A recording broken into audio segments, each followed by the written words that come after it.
It is our mission to improve clearance rates and enhance brands at auction.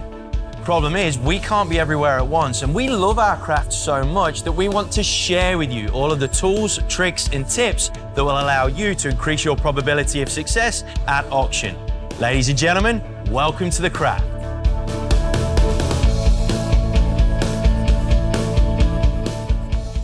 Right then, auctioneers, a few ground rules before we get this thing underway.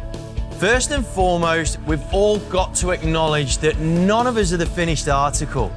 We've always got to be sharpening our tools, otherwise this rust will set in, and if that happens, the public will pick up on that straight away, and that authenticity and originality will go straight out the window. Secondly, you've got to want this, guys. You've got to love the craft enough to make the effort to make those improvements happen. It won't just happen straight away. You've got to practice. You've got to get out there into nature and give it the beans to make sure that you are improving every single auction.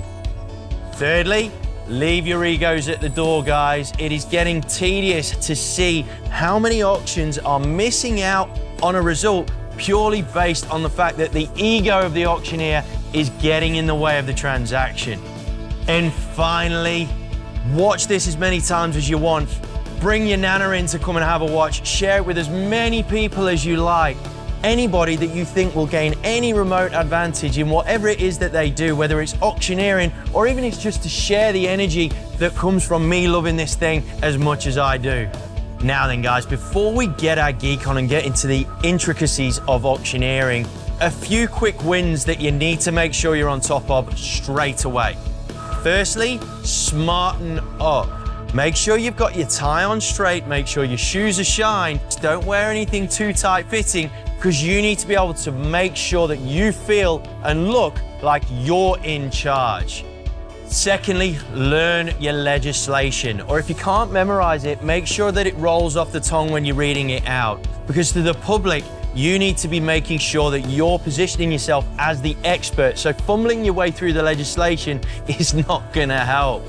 Thirdly, pick your placement. Now, it's not just the assumption that you should be stood at the front of the driveway. You've got to look at the weather. You've got to look at the type of property. You've got to think about whether you're going to be calling downwind or not, because carrying your voice to the crowd is super important during an auction. So have a think about where you're going to stand when you perform the auction itself. And finally, recognize your limitations. Some of us are good at presenting and projecting our volume. Some of us are fabulous with the tonality. So make sure you record yourself on audio and in visual and play those things back separately from each other, because you'll pick up on so many different little things that you can critique yourself before you get any help from anybody else. But guys, the beautiful thing about this process is that it's an entirely personal craft. Just because one person's doing it one way doesn't mean that you have to. So take the opportunity to turn this thing into your own personal journey. Make it your own and make yourself stand out as your own individual in this auctioneering world. Ladies and gentlemen, I'm Andy, this is The Craft, and we'll see you next time.